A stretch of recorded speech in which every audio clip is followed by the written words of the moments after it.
والسلام علیکم ورحمۃ اللہ وبرکاتہ۔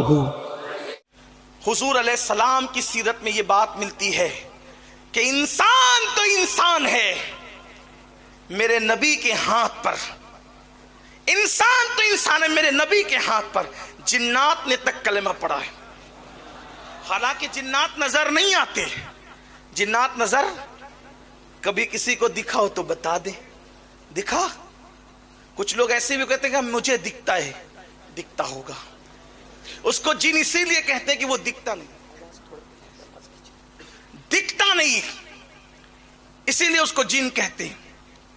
اور جس کو دکھ جاتا ہے پھر وہ نہیں دکھتا، یہ عجیب سی بات ہے۔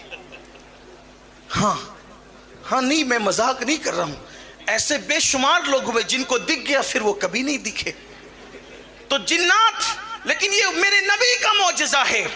انسان تو انسان ہے، جنات نے بھی میرے آقا کے ہاتھوں پہ کلمہ پڑھا، اور پھر قرآن میں پوری سورہ جن آ گئی، قرآن میں پوری سورہ جن آ گئی۔ اسی لیے میرے آقا نے فرمایا کہ تمہارے اب جنات بھائیوں کا بھی خیال کیا کرو، تمہارے جنات بھائیوں کا بھی خیال کیا کرو، اور ہڈیاں ان کے لیے چوس کر کے چھوڑ دیا کرو، کیونکہ ہڈیاں ان کی غذا ہے، ہڈیاں ان کی غذا ہے۔ اور بھی ان کی غذا کا تذکرہ کیا گیا تو میرے آقا نے ان کے خیال کا بھی ذکر کیا۔ بلکہ جن کی بات آئی تو ایک بات مجھے یاد آئی کہ ایک سانپ آیا حضور علیہ السلام کے دربار میں۔ دربار ہی کہتے ہیں کیونکہ وہ ہمارے سرکار ہیں، جو سرکار ہوتا ہے اسی کا دربار ہوتا ہے۔ ہاں، اور اصل سرکار وہی ہے جو پرماننٹ ہے، بجوز سرکار سر کار عالم، بجوز سرکار سر کار عالم، سروکار نہ سرکار ندارے۔ کون دیتا ہے دینے کو منہ چاہیے، دینے والا ہے سچا ہمارا۔ ہم پوری دنیا کی حکومتوں کا احترام کرتے ہیں، لیکن سرکار تو ہمارے لیے اپنی سرکار، جسے خدا نے سرکار بنا کر بھیجا، جسے خدا نے غمگسار بنا کر بھیجا۔ بہرحال ان کے دربار میں سانپ آیا، لوگوں نے مارنا چاہا، حضور نے کہا رکو، آپ کی اگر توجہ ہے تو سمجھیں۔ لوگوں نے سانپ مارنا چاہا، کیونکہ سانپ مارنے کے لیے کہا گیا نا کہ قتل الموذی قبل الایذا، کہ موذی کو قتل کر دو اس سے پہلے کہ وہ تمہیں ایذا پہنچائے۔ صحابہ نے کہا نہیں مت مارو اس کو۔ آیا تھا کہ شکل میں سانپ کی، حضور منع کر رہے ہیں۔ پہلے بولا کہ سانپ مارو، سانپ آیا تو کہا مت مارو۔ وہ کھڑا ہو گیا اپنی دم پر، حضور نے اپنے کان اس کے قریب کیے۔ سانپ آیا، بات سمجھ میں آئی کیوں آیا ہے؟ سانپ آیا، بات سمجھ میں آئی کیوں آیا؟ سانپ کے آگے ہاتھ بھی کیا جا سکتا تھا، سانپ کی طرف برتن بھی کیا جا سکتا تھا، سانپ کی طرف کچھ اور بھی کیا جا سکتا تھا، حضور نے کان کیا۔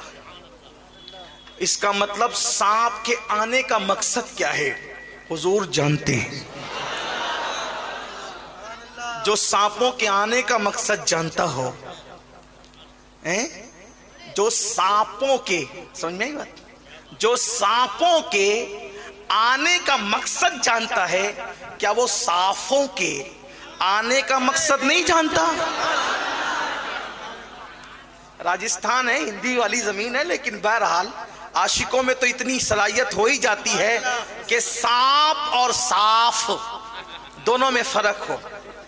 آپ کو صاف اس لیے کہہ رہا ہوں کہ جس کی نسبت مدینے کی سرکار سے جڑ جائے، اگر وہ صاف نہ ہو تو پھر کون صاف ہوگا؟ ہاں، آپ سب صاف ہیں۔ تو سانپ کے کان کیا، اس نے کچھ کہا، پھر حضور نے اسی لہجے میں کچھ کہا، عربی میں نہیں، اسی لہجے میں جو اس نے کہا تھا حضور نے کچھ کہا، وہ چلا گیا۔ پھر صحابہ حیران تھے، ہو کیا رہا ہے؟ زبان وہ بولی گئی جو ہم نہیں جانتے۔ ہندوستان میں کچھ لوگوں کو گھمنڈ ہے، انہوں نے کہا نبی کو اردو زبان ہم نے سکھائی ہے کتاب میں کتاب بتائی جا سکتی. لوگ کہتے ہیں یار ان کے پیچھے کیوں پڑے رہتے ہو, ان سے کہو وہ ایسے باتیں کیوں کرتے ہیں. اردو ہم نے سکھائی. ارے وہ تو پتھروں کی زبان بھی جانتے, تو کون ہے. اور واللہ اگر سنی امتحان لینے آ جائے تو تم اردو کے گرامر بھی صحیح نہیں بیان کر سکتے. سبحان اللہ, سبحان اللہ. اس لیے کہ اردو 1857 کے بعد نہیں ہے.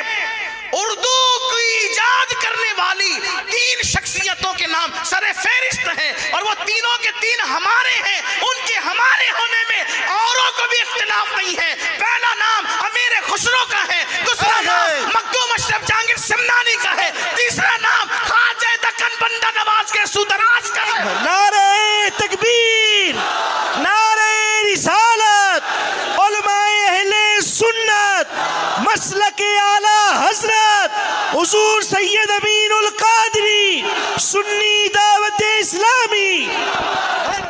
تینوں کے ہمارے ہونے میں اردو نبی کو سکھانے والوں آپ کو بھی اختلاف نہیں ہے, اس لیے کہ تینوں قبروں پر چادر اوڑھ کر پڑے جو آپ کے یہاں شرک ہے.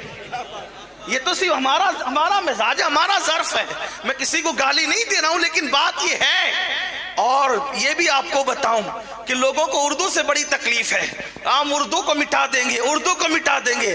ہم کہتے ہیں فلمیں تو ہندی بناتے ہو, فلمیں ہندی بناتے ہو, گانے اردو میں گاتے ہو, کیونکہ پتہ ہے کہ جتنی لذتیں اردو میں ہوگی وہ کسی زبان میں نہیں ہوگی.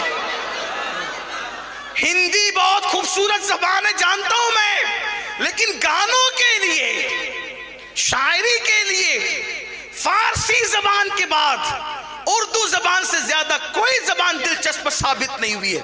اور اگر لوگوں کو اردو مٹانے کا اتنا ہی شوق ہے تو ہم کہتے ہیں جس سے بھارت آزاد ہوا تھا وہ ایک مختصر نعرہ ہے, اور اس نعرے کا نام ہے انقلاب زندہ باد. جب یہ نعرہ لگا تھا تب بھارت آزاد ہوا تھا. واللہ یہ انقلاب زندہ باد بتا دو کس زبان کا نعرہ ہے. یہ انقلاب بھی اردو کی پیداوار ہے. اور آپ کو یہ بتاؤں, آپ سے بھی کہتا ہوں اردو سیکھو, انگلش میڈیم میں اپنے بچوں کو ضرور پڑھاؤ, لیکن اردو زندہ رکھو. اس لیے کہ اسلام کا ذخیرہ کتب کے حوالے سے, لٹریچر کے حوالے سے عربی اور فارسی کے بعد سب سے زیادہ اگر ہے تو وہ اردو زبان میں ہے. اردو زندہ رہنی چاہیے اور رہے گی. کیوں؟ اس لیے کہ ولی کے بٹھائے ہوئے اونٹ نہیں اٹھا سکتے, تو ولیوں کی ایجاد کی ہوئی زبانوں کو لوگ کیسے مٹا سکتے ہیں؟ وہ نہیں مٹے گی, نہیں مٹے گی. بہرحال زبان اردو ہے. بات چلی تھی دور نکلی. عرض کر رہا تھا کہ حضور علیہ السلام نے اسی سانپ کو اس کے لہجے میں جواب دیا, وہ چلا گیا. صحابہ نے پوچھا حضور یہ کیا تھا؟ آقا فرماتے وہ جنات تھا, جنات, اور سانپ کی شکل میں آیا تھا اور مجھ سے مسئلہ پوچھنے آیا تھا, تو میں نے اس کو اس کے مسئلے کا جواب عطا کیا اور اس کی زبان میں عطا کیا جو زبان وہ لے کے. تو جنات نے حضور کے ہاتھوں پہ کلمہ پڑھا. یہ سیرت کا باب میرے خواجہ کی زندگی میں بھی نظر آتا ہے. بس بات ختم ہوتی ہے, اب اختتام کو پہنچتی ہے. غریب نواز نے کیسے پڑھایا جنات کو کلمہ, جن کو کلمہ کیسے پڑھایا. قربان کیا احسانات ہیں ہمارے بزرگوں کے. ہم اپنے بزرگوں کی اللہ اکبر وہ قدر نہیں کرتے جو ہمیں کرنا چاہیے. انہوں نے دین کی جو خدمت کی, اس کے لیے جو مشکلیں اٹھائیں, مصیبتیں اٹھائیں, اس پہ ہماری کوئی توجہ نہیں. ہوا یہ کہ رائے پتورا جس وقت اس نے دیکھا, چونکہ بانٹ رکھا تھا سماج کو خطوں میں, قبیلوں میں, زبان میں, علاقوں میں, عصبیت پہ بانٹ رکھا تھا. غریب نواز ایک کرنے آئے تھے, ایک کرنے. میں اکثر اپنے بھائیوں سے کہتا ہوں صوفیہ کا مسلک دو کرنا نہیں ہے, ایک کرنا ہے. ٹھیک جیسا کہ وہ بہت مشہور واقعہ ہے کہ بابا فرید الدین گنج شکر کا مرید لوہار تھا, تحفے میں کینچی لے کر آیا, تو بابا فرید نے فرمایا بابا ہم صوفی لوگ ہیں,